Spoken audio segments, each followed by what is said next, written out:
आज आपल्याला लाभलेले आहेत निलेशजी जगताप, जे महाराष्ट्रातले सुप्रसिद्ध व्याख्याते आहेत। यांची एक आक्रमक शैली आहे, शिवव्याख्याते आहेत ते। आज राज्यातील एकही जिल्हा असा नाही आहे की त्यांचं व्याख्यान तिथं झालेलं नाही आहे। मूळ पुरंदर तालुक्यातील कोथळे गावचे असून विचारपीठ ह्या सभा गाजवणाऱ्या निलेश जगताप यांनी विठ्ठल विठ्ठल ह्या कार्यक्रमातूनही लोकप्रियता मिळवलेली आहे। राज्यस्तरीय वक्तृत्व स्पर्धेचे आयोजन, गुणवंतांचा सन्मान, स्पर्धा परीक्षा मार्गदर्शन, अनाथ मुलांना मदत अशा वेगवेगळ्या कार्यक्रमाचे आयोजन करून युवकांना एक हक्काचे विचारपीठ निर्माण करून काम सुद्धा करत असतात। ते युवा पिढीला जागेपणी स्वप्न पाहण्याला लावणारा संपूर्ण त्यांचा प्रवास आहे। तर मी निलेशजी जगतापांना विनंती करतो।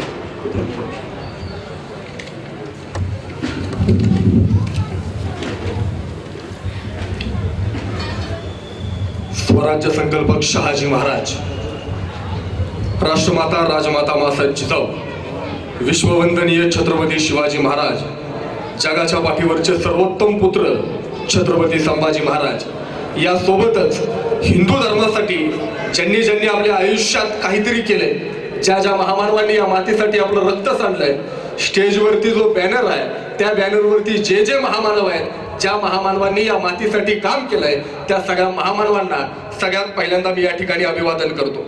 खरं तर आपल्या सगळ्यांना इतिहासाचं ज्ञान नसलं तरी चालेल, पण आपल्या इतिहासाची जाण असायला हवी।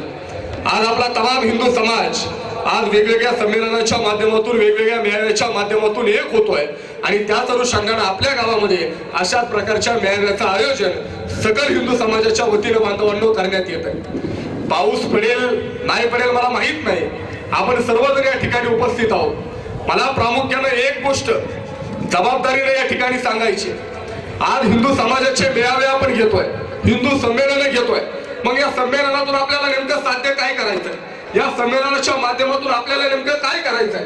माझ्या समोर अनेक तरुण मुलं आहेत, अनेक युवती या ठिकाणी मला पाहायला मिळत आहेत। सगळ्यात पहिल्यांदा जर आपल्याला काय करायचं असेल तर मी महाराष्ट्रात ज्या ज्या ठिकाणी व्याख्यानाला जातो त्या ठिकाणी एक गोष्ट जबाबदारीने सांगतो, आज महाराष्ट्रामध्ये लव्ह जिहाद सारखी प्रकरणं अनेक ठिकाणी घडायला लागली। मुलींना प्रेमाच्या नावाखाली, धर्माच्या नावाखाली फसवलं जात आहे, त्या मुलीवरती अत्याचार केला जातोय। अनेक लोक महाराष्ट्रामध्ये म्हणतात कुठलं तरी एखादं लव्ह जिहादचं प्रकरण आमच्या समोर येतं, एका हिंदू धर्मातल्या मुलीला एखाद्या परधर्मातला तरुण मुलगा फसवतो, प्रेमाच्या नावाखाली फसवतो, तिला पळवून घेतो आणि नंतर तिचे तुकडे फ्रीज मध्ये पाहायला मिळतात, तिच्यावर अत्याचार होतो आणि मग महाराष्ट्रातले लोक सांगतात आज जर छत्रपती शिवाजी महाराज असते तर लव्ह जिहाद करणाऱ्या मुलींना, प्रेमाच्या नावाखाली फसवणाऱ्या नराधमांना छत्रपती शिवाजी महाराजांनी फाशीची शिक्षा दिली असती। अनेक लोक म्हणतात आज जर छत्रपती शिवाजी महाराज महाराष्ट्रात असते तर लव्ह जिहादच्या नावाखाली पोरींना फसवणाऱ्या नराधमांना महाराजांनी भर चौकामध्ये जायला असतं। काही लोक म्हणतात आज जर महाराज असते तर लव्ह जिहादच्या नावाखाली मुलींना फसवणाऱ्या नराधमांना महाराजांनी रायगडाच्या टकमक टोकावरून ढकलून दिलं असतं। माझ्यासारख्याला वाटतं, मी शिवरायांचा इतिहास सांगतो, माझ्यासारख्याला वाटतं आज जर छत्रपती शिवाजी महाराज महाराष्ट्रात असते तर त्यांनी त्या नराधमांच्या अंगाला हात सुद्धा लावला नसता। तुम्ही म्हणाल कसं शक्य आहे? छत्रपती शिवाजी महाराजांनी त्या नराधमांच्या अंगाला हात सुद्धा लावला नसता, हे कसं शक्य आहे? याला कारण आहे, आज जर छत्रपती शिवाजी महाराज महाराष्ट्रात असते तर त्यांनी लव्ह जिहाद करणाऱ्या नराधमांना हत्तीच्या पायाखाली तुडवलं नसतं। आज छत्रपती शिवाजी महाराज महाराष्ट्रात असते तर लव्ह जिहाद करणाऱ्या तरुणांना, आरामखोरांना त्यांनी रायगडाच्या टकमक टोकावरून ढकलून दिलं नसतं, भर चौकामध्ये जायला नसतं। कारण छत्रपती शिवाजी महाराज महाराष्ट्रात असते तर या देशात एकही लव्ह जिहादचं प्रकरणच घडलं नसतं। कारण जर कुणी असा प्रकार केला तर माझ्या राजाच्या आयुष्यामध्ये असा एक प्रकार सुद्धा या देशामध्ये घडला नसता। इथं जेवढ्या तरुणी आहेत, माझी तुम्हाला हात जोडून विनंती आहे, कळकळीची विनंती आहे, तुमचा भाऊ म्हणून तुम्हाला माझं सांगणं आहे, एक वेळ आयुष्यामध्ये तुम्ही नाही डॉक्टर झालात चालेल, एक वेळ आयुष्यामध्ये नाही इंजिनियर झाला चालेल, एक वेळ आयुष्यामध्ये नाही वकील झाला चालेल, पण तुमच्यामुळे तुमच्या मायबापाची नजर शर्मेनं कधी खाली जाईल ना, असं कोणतंही काम आयुष्यात करू नका. तुम्ही वर्तमान काळामध्ये छत्रपती शिवरायांचे वारसदार झाल्याशिवाय राहणार नाही. हा विचार या कार्यक्रमाच्या माध्यमातून आम्हाला घ्यायचा. आमची अवस्था नेमकी काय? आम्ही धर्माचं नाव घेतो, हिंदू हिंदू म्हणून घेतो. आम्ही नेमकं करतोय काय? आपल्यापैकी सगळ्यांना माहिती आहे, छत्रपती शिवाजी महाराजांचा राज्याभिषेक चालू होता आणि राज्याभिषेक चालू असताना एक इंग्रज अधिकारी छत्रपती शिवाजी महाराजांच्या रायगडावरती जातो. हेनरी ऑक्सिडन नावाचा इंग्रज अधिकारी, काही टोपी लाल कोट घातलेला इंग्रज अधिकारी छत्रपती शिवाजी महाराजांच्या समोर जातो आणि छत्रपती शिवाजी महाराजांना चुकून मुद्रा करतो. आपल्यापैकी अनेकांनी तो फोटो पाहिला असेल, अनेकांच्या घरात तो फोटो असेल. आज जर छत्रपती शिवाजी महाराज वरून पाहत असतील ना, तर महाराज सुद्धा म्हणतील, अरे जे इंग्रज माझ्या समोर अक्षरशः झुकत होते, हेच इंग्रज माझ्या नंतर माझ्या देशात येतात आणि माझ्या देशावरती राज्य करतात. 350 वर्षापूर्वी महाराजांनी सांगितलं होतं, अहद तंजावर तहद पेशावर अवघा मुलूक आपला.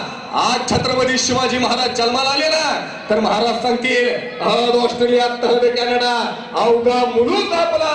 आपल्या हिंदू समाजातल्या सगळ्या पोरांनी फक्त देश राज्याचा विचार न करता उद्या जगामध्ये ज्या ज्या ठिकाणी आपल्याला जाता येईल, ज्या ज्या ठिकाणी आपल्यासाठी कोणती संधी निर्माण होईल, त्या प्रत्येक ठिकाणी गेलं पाहिजे. हा विचार सुद्धा या कार्यक्रमाच्या माध्यमातून तुम्हाला आम्हाला या हिंदू संमेलनाच्या माध्यमातून घेऊन जायचा आहे. आज आम्हाला हिंदू म्हणून नेमकं काय करणं गरजेचं आहे? कोणताही व्यवसाय असेल, कुणी आम्हाला काही म्हणू द्या, पण एखादी वस्तू खरेदी करायची आहे, आपण आपल्या बांधवाच्या दुकानात गेलं पाहिजे. एखादी गोष्ट खरेदी करायची आहे, आपण आपल्या बांधवाच्या दुकानात गेलं पाहिजे. धर्म म्हणून आपण आपल्या लोकांना उभं करण्याची प्रेरणा या कार्यक्रमाच्या माध्यमातून बांधवांना आपल्या सगळ्यांना घेऊन जायची आहे. छत्रपती शिवरायांचा वारसा आपण सांगतो, स्वातंत्र्यवीर सावरकरांचा वारसा तुम्हा आम्हा सगळ्यांच्या समोर आहे. त्या वारसा घेऊन आम्हाला आमच्या आयुष्यामध्ये वाटचाल करणं गरजेचं आहे. इथं अनेक तरुण आहेत, आजपर्यंत आपलं झालं का माहितीये का? आपण नोकरीच्या मागे धावलो. आज या कार्यक्रमाच्या माध्यमातून काय प्रेरणा घ्यायची? मी महाराष्ट्रात असे अनेक तरुण पाहिले, अतुल सर, मी महाराष्ट्रात अशी अनेक पोरं पाहिली आहेत, जे महामानवांचा आदर्श घेतात, छत्रपती शिवरायांचा आदर्श घेतात आणि स्वप्न पाहतात. एखादी कंपनी निर्माण करायची, एखादी फॅक्टरी काढायची, 50 पोरं कामाला ठेवायची, 100 पोरांना नोकऱ्या द्यायच्या, एखादा उद्योगधंदा निर्माण करायचा. आमच्या घरात आमच्या पोरांनी स्वप्न पाहिलं की आमच्या घरात आमच्या पोराचा बाप पोराला सांगतो, वरा अंथरून पाहून पाहिजे तसं. पोरग स्वप्न काय पाहत? एखादी फॅक्टरी टाकायची, 100 पोरं कामाला ठेवायचे, 50 पोरांना नोकऱ्या द्यायच्या. लगेच आमच्या घरात पोराचा बाप पोराला सांगतो, पोरा अंथरून पाहून पाय पसर. अशानं आमची पोरं पाय काय पसरत नाहीत, आमची पोरं चुरून चुरून मरून जातात. पण अशानं आमची पोरं स्वप्न काय पाहत नाही. आज कार्यक्रम झाल्यानंतर इथं जेवढे पालक आहेत, त्या पालकांनी घरी गेल्यानंतर एकच गोष्ट करा, तुमच्या पोरांना जवळ घ्या, तुमच्या पोरांच्या पाठीवरती हात ठेवा आणि तुमच्या पोरांना सांगा, अरे पोरा, तुला जेवढं मोठं स्वप्न पाहायचंय तेवढं मोठं स्वप्न पहा. अरे पोरा, तुला जेवढं मोठं स्वप्न पाहायचंय तेवढं मोठं स्वप्न पहा. तुला जेवढे पाय पसरायचे तेवढे पाय पसर. अंथरुणाचं काय करायचं ना, ते तुझा बाप बघून घेईल. ही धमक आमच्या पोरांना द्या. आमची पोरं आयुष्यात यशस्वी झाल्याशिवाय राहणार नाही. हा विचार सुद्धा आम्हाला या कार्यक्रमाच्या माध्यमातून घेऊन जायचा. आमची अवस्था काय? आज काय अवस्था आहे आपल्या सगळ्यांची? आपण सर्वजण बहुसंख्य आहोत, हिंदू राष्ट्र आपण सर्वजण म्हणतो. तुम्हाला हिंदूंचा हा देश आहे, हा भारत देश आपला आहे. पण याच महाराष्ट्रामध्ये कधी कधी घडतं, काही गोष्टी जबाबदारीनं बोलाव्या लागतात. ज्यावेळेस एखादा फोटो लावला जातो, छत्रपती शिवाजी महाराजांच्या काळाचा कोथा बाहेर काढताय. फोटो काय लावला जातो? छत्रपती शिवाजी महाराजांच्या काळाचा कोथा बाहेर काढतायत. तो फोटो लावला की काही लोक म्हणतात की काही लोकांच्या धार्मिक भावना दुखवल्या. काय म्हणतात? आमच्या घराचा कोथा बाहेर काढतानाचा फोटो म्हणजे एका बाजूला आमच्या खान, दुसऱ्या बाजूला छत्रपती शिवाजी महाराज. छत्रपती शिवाजी महाराज त्या 32 दाताच्या बोकडाचा कोथा बाहेर काढतायत.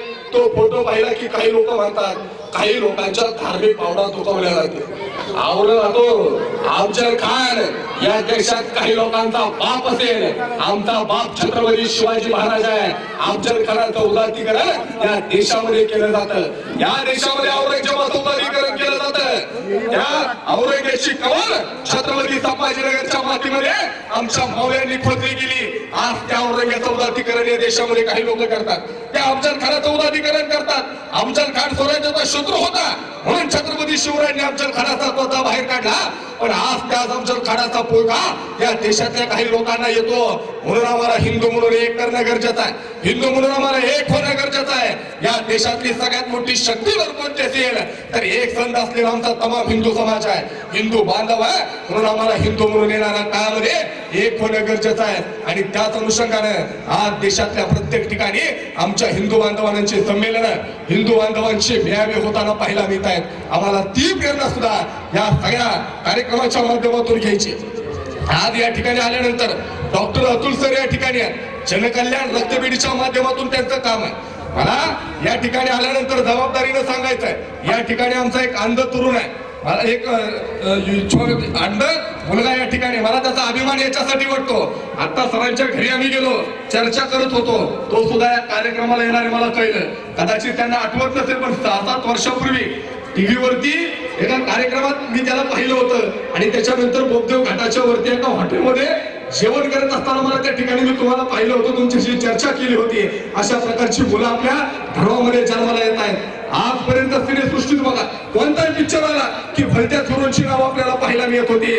आता तुमच्या आमच्या हिंदू समाजातली अनेक नवीन नेते ऍक्टर्स आम्हाला पाहायला मिळायला लागल्या. आता आपला समाज या देशावरती राज्य करतोय, आपल्या धर्माचं राज्य आहे. आणि म्हणून आपल्या सगळ्यांना अयोध्येमध्ये राम मंदिर झालं. देशाला स्वातंत्र्य 50 वर्ष 70 वर्ष होऊन गेली, पण राम मंदिर काय या देशामध्ये होत नव्हतं.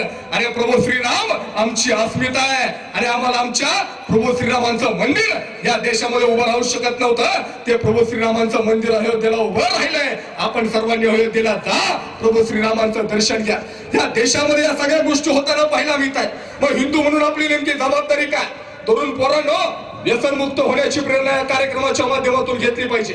आम्ही स्वतःच्या पायावरती उभं राहायला शिकलं पाहिजे. या देशामध्ये संतांचा वारसा आहे. जगद्गुरु संत तुकाराम महाराज, ज्ञानदेव माऊली, संत निवृत्तीनाथ, संत एकनाथ महाराज, संत सोपान काका महाराज, संत सावतामाई, संत चोकोमे, असे ग्रेट संत या मातीने या देशाला दिलेले आहेत. या संतांचा वारसा सांगणारा आपला महाराष्ट्र आहे. त्या संतांच्या विचारांवरती आपण सर्वजण वाटचाल करणं गरजेचं आहे. मी पंढरीची वारी केली आहे. आपला धर्म ग्रेट काय? या जगातला सगळ्यात प्राचीन धर्म आपला आहे. जगातली फार मोठी संस्कृती परंपरा आपल्या धर्माला लाभलेली आहे. मी पंढरीची वारी 4 वेळा केलेली. मी एका न्यूज चॅनलच्या माध्यमातून वारी करत होतो. दिवसभर आम्ही गाडीत फिरायचो, चांगल्या चांगल्या हॉटेलात राहायचो. पण ज्यावेळेस पंढरीची वारी हडपसर पुण्यावरून सासवडला मुक्कामी जाते माऊलींची पालखी, मी दिवे घाट चढलो होतो. काय ताकद आहे आपल्या धर्मामध्ये, काय ताकद आहे आपल्या वारकरी संप्रदायामध्ये. मी दिवे घाटाच्या पायथ्याला मी ठरवलं होतं रोज गाडीमध्ये बसून वारी करतो. आज दिवे घाटाच्या पायथ्यावरून आपण चालत घाटावरती जायचं. कोणती गाडी जरी आपल्याकडे असली ना चांगल्या प्रकारची, तरी त्या गाडीचं इंजिन दिवे घाट चढल्यानंतर थकतं. अशी कोणती शक्ती आहे वारकऱ्यांकडे, अशी कोणती ताकद वारकऱ्यांकडे आहे की त्या ताकदीच्या जीवावरती गाडीचं इंजिन थकतं. पण आमच्या वारकरी मायबाप वारकऱ्यांची पावलं थकत नाही. आम्ही चालायला सुरुवात केली. दिवे घाटाच्या खाली गाडी थांबवली. ड्रायव्हरला म्हटलं तू गाडी घेऊन वरती जा. मी चालत वरती घाटाने वरती जायला सुरुवात केलो. मी प्रामाणिकपणे सांगतो, अख्ख्या दिवे घाटाची अवघड चढण पार केली तरी आमची पावलं थकली नव्हती. आणि बोलता बोलता मला माझ्या मित्राने विचारलं, अशी कोणती शक्ती तुझ्याकडे होती की एवढा अवघड घाट चढला तरी तुझी पावले थकत नाही? हा प्रश्न आम्ही रोज वारकऱ्यांना विचारायचो. माझ्या मित्रांनी मला प्रश्न विचारला, अशी कोणती ताकद तुझ्याकडे होती की ज्या ताकदीच्या जोरावरती तू दिवे घाटाची अवघड चढण पार केली तरी तुझी पावलं थकली नाही? त्यावेळेस त्याला मी अभिमानाला उत्तर दिलं, माझ्याकडे एकच शक्ती होती, त्या शक्तीचं नाव मी घेतलं आणि मी दिवे घाटाची अवघड चढण पार केली. त्या शक्तीचं नाव आहे संत ज्ञानेश्वर महाराज आणि जगद्गुरु संत तुकाराम महाराज. या 2 संतांची नावं घेतली. माझे पावलं न थकता मी दिवे घाट यशस्वीपणे चढू शकलो. ही प्रेरणा आमच्या संतांची आहे. संतांनी जो विचार आम्हाला दिलाय ना, तो विचार आम्हाला जगवायचा आहे. आम्ही लहान लहान लेकरं आहे, आमची मुलं तरी काय विचार करतात. मध्यंतरी पुण्यावरून मुंबईला निघालो होतो. पुण्यावरून मुंबईला जाताना लोणावळा क्रॉस केलं. लोणावळ्याच्या पुढे गेलो की आमच्या गाडीच्या समोर एक छोटासा ऍक्सिडेंट झाला. 2 व्हीलर वरती नवरा बायको, त्यांची लहान चिमुरडी, 3 जण खाली पडली. आम्ही नवरा बायकोला उठवलं, लहान चिमुरडीला उठवलं. त्या लहान मुलीला जवळ घेतलं, मुलीला नाव विचारलं, मुलीने नाव सांगितलं, मुलीला गावाचं नाव विचारलं, मुलीने गावाचं नाव सांगितलं, मुलीला विचारलं बाय कितवीत आहे, मुलीने सांगितलं दादा मी 4थीच्या वर्गात आहे. आणि मग बोलता बोलता त्या लहान मुलीला प्रश्न विचारला, बा तुला उद्या मोठं झाल्यावरती काय व्हायचं? त्या लहान मुलीला मी प्रश्न विचारला, बा उद्या मोठं झाल्यावरती तुला काय व्हायचंय? त्यावेळेस त्या लहान मुलीने आम्हाला उत्तर दिलं, दादा उद्या मोठं झाल्यानंतर मला ऐश्वर्या कॅटरीना करीना नाही व्हायचं. ती लहान मुलगी आम्हाला सांगायला लागली, दादा उद्या मोठं झाल्यानंतर मला ऐश्वर्या कॅटरीना करीना नाही व्हायचं, तर उद्याच्या महाराष्ट्राला पुन्हा एकदा शिवाजी महाराज देण्यासाठी मला उद्याच्या महाराष्ट्रातल्या शिवबाची जिजाऊ व्हायचंय. तर आमच्या धर्मातल्या लहान लहान मुली उद्या जिजाऊ होण्याचं स्वप्न पाहत असतील ना, तर या महाराष्ट्राच्या मातीचं भविष्य उज्ज्वल आहे. मी छत्रपती संभाजी महाराजांचा इतिहास सांगतो. अनेक लोक म्हणतात की छत्रपती संभाजी महाराज धर्मवीर होते का? छत्रपती संभाजी महाराजांनी धर्मासाठी नेमकं काय केलं? छत्रपती संभाजी महाराज हिंदू धर्मवीर होते का? मला प्रामाणिकपणे या ठिकाणी सांगायचं आहे, 26 एप्रिल 1684 साली छत्रपती संभाजी महाराजांनी इंग्रजांसोबत एक करार केला होता भिरवाडीच्या किल्ल्यामध्ये. आणि त्या करारामध्ये एक कलम होतं, या देशामध्ये जबरदस्तीनं किंवा पैशानं कोणत्याही हिंदू नागरिकाचं धर्मांतर करू नये, या देशामध्ये धर्मांतर होऊ नये म्हणून पहिला कायदा करणारा जर राजा कोण असेल ना, तर ते छत्रपती संभाजी महाराज होते. त्या छत्रपती संभाजी महाराजांच्या आपण भारत आहोत. जगामध्ये अनेक राजे झाले, जगामध्ये अनेक राजे झाले जे मृत्यूला घाबरले, जगामध्ये अनेक राजे झाले जे मृत्यूला न घाबरले, पण जगामध्ये एकमेव राजा असा झाला की मृत्यू सुद्धा ज्याला घाबरला, त्या राजाचं नाव आहे छत्रपती संभाजी महाराज. त्या छत्रपती संभाजी महाराजांची प्रेरणा घेऊया. खरं तर बोलण्यासाठी 3 वक्ते असलेल्या वेळेची मर्यादा होती. शेवटचं एक उदाहरण तुम्हाला सांगतो. आपल्याच धर्मातली रणरागीनं जिने हजारो अनाथ लेकरं सांभाळली, त्या सिंधुताई सपकाळांचं मध्यंतरी निधन झालं. मी माई जिवंत असताना माईंना भेटायला एकदा गेलो होतो आणि माईंना एकच प्रश्न विचारला होता, माई मला एखादा विचार सांगा जो विचार घेऊन मी माझ्या घरी जातो आणि माझ्या घरातल्यांना सुधरवतो. सिंधुताई सपकाळ काहीच बोलल्या नाही. सिंधुताई सपकाळ घराच्या बाहेर आल्या. तुम्ही जसे मांडी घालून बसलाय ना, तशा सिंधुताई सपकाळ मांडी घालून बसल्या. माईंना परत एकदा प्रश्न विचारला, माई मला एखादा विचार सांगा जो विचार घेऊन मी माझ्या घरी जातो, माझ्या घरातल्यांना नाही, माझ्या भाऊ बहिणीला सुधरवतो. सिंधुताई सपकाळ काहीच बोलल्या नाही. माई खुर्चीवरून उठून उभ्या राहिल्या. आम्ही उठून उभं राहिलो. माईला परत एकदा प्रश्न विचारला, अहो माई मला एखादा विचार सांगा, माझ्या घरातल्यांना नाही, माझ्या भाऊ बहिणीला नाही, किमान मी तरी सुधारतो. सिंधुताई सपकाळ काहीच बोलला नाही. खुर्चीवरून उठल्यानंतर सिंधुताई सपकाळ त्या तशाच निघून गेल्या. आम्ही मात्र खुर्चीवरून उठल्यानंतर एका हातानं पाठीमागे लागलेली धूळ झटकली. सिंधुताई सपकाळांचं लक्ष आमच्याकडे गेलं आणि त्या माऊलीनं आम्हाला सांगितलं, अरे बाळांनो माझ्या इथली माती तुम्ही घेऊन जाऊ शकत नाही, माझ्या इथला विचार काय घेऊन जाणार? आज आमच्या 3ही वक्त्यांची व्याख्यानं झाल्यानंतर इथून घरी जाताना एका हातानं पाठीमागे लागलेली धूळ अवश्य झटका, पण एखादा तरी विचार या ठिकाणाहून घेऊन जा. आयुष्याचं सोनं झाल्याशिवाय राहणार नाही, एवढीच अपेक्षा या ठिकाणी व्यक्त करतो. मला बोलवलं, बोलण्याची संधी दिली, त्याबद्दल आमच्या तमाम बांधवांना धन्यवाद देणार नाही. आभार हे परक्याचे मानायचे असतात. आपण सर्वजण एका कुटुंबात राहणारी माणसं आहोत. आपल्या धर्मानं जगाला शिकवलंय, आपण सर्वजण एक आहोत. तो वसा आपण सर्वजण या कार्यक्रमाच्या माध्यमातून घेऊया. तुम्हा सर्वांना मनापासून धन्यवाद देतो. भारत माता की जय. जय शिवराय.